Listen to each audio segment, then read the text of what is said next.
Assalamualaikum warahmatullahi wabarakatuh.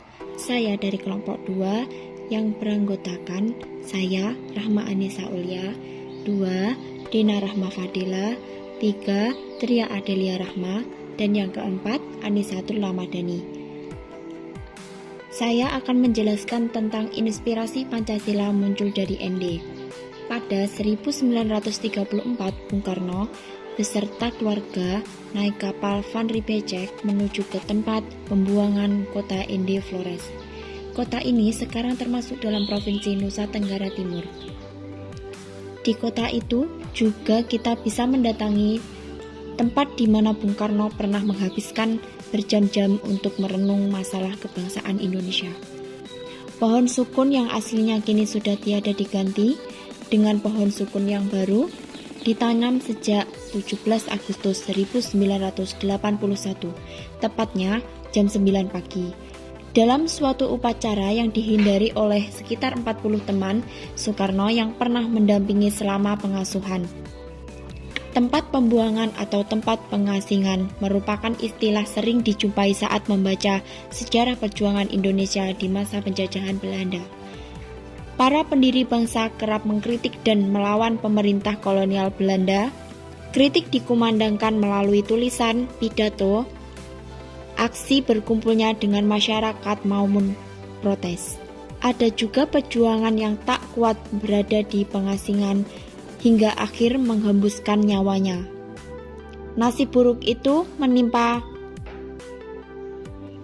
Marco Kartodilerono, seorang wartawan dan penulis yang gigih melawan penjajah Belanda. Akibat aktivitas perlawannya kerap kali dipenjarakan dan dibuang.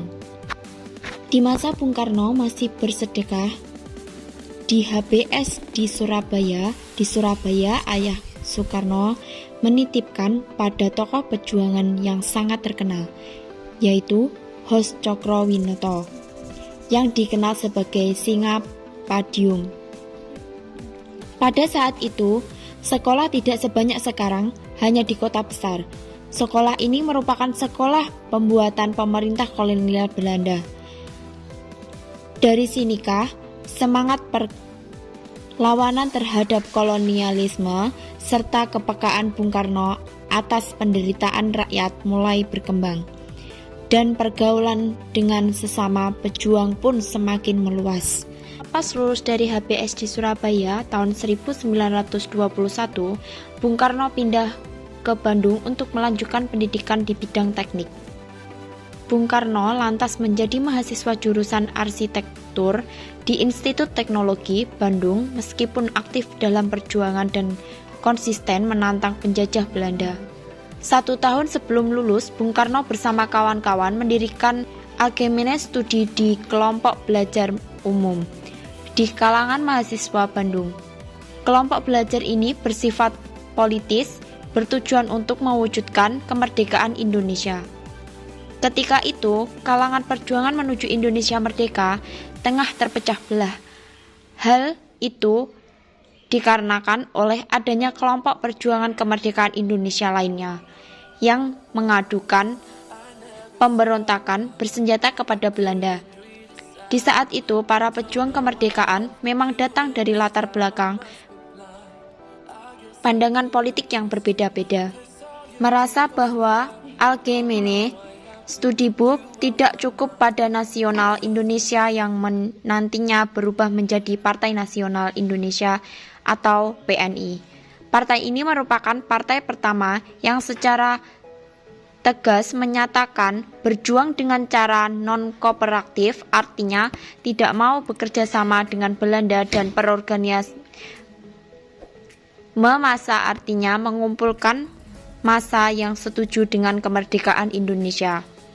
Ide persatuan nasional senilai hasilnya ketika 1928 atas prakerja PNI dibentuklah PPKI atau Permufakatan Perkumpulan Politik Kebangsaan Indonesia. Di dalam Indonesia menggugat jelaslah terlihat bahwa Bung Karno mewakili seluruh rakyat Indonesia, mengkritik penjajah yang entah dengan cara yang lama maupun cara yang baru tetap saja menyengsarakan rakyat Indonesia.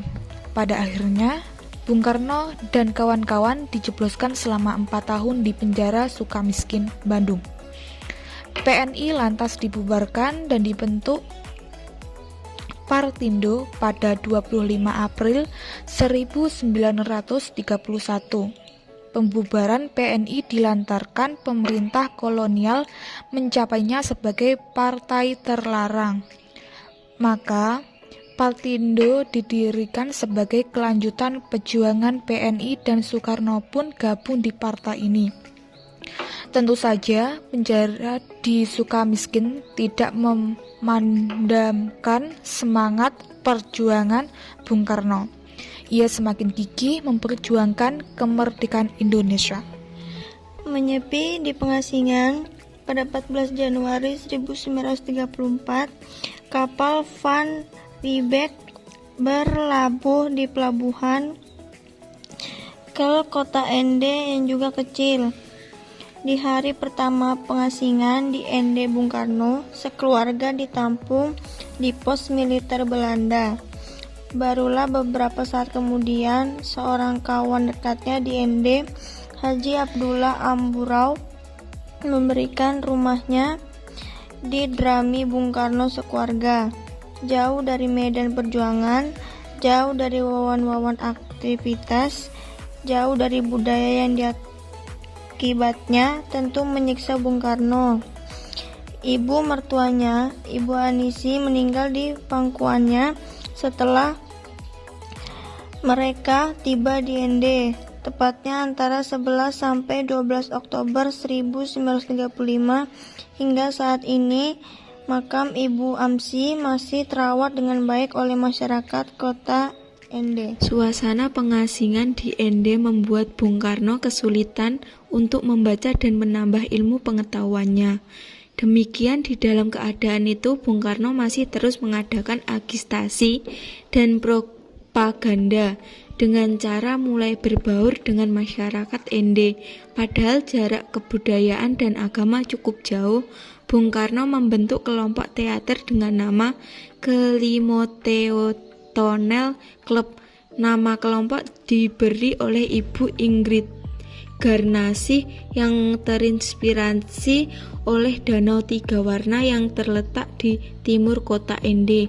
Kelompok ini adalah cara Bung Karno mendidik dan mengobarkan semangat pejuang menuju Indonesia merdeka di kalangan masyarakat Ende.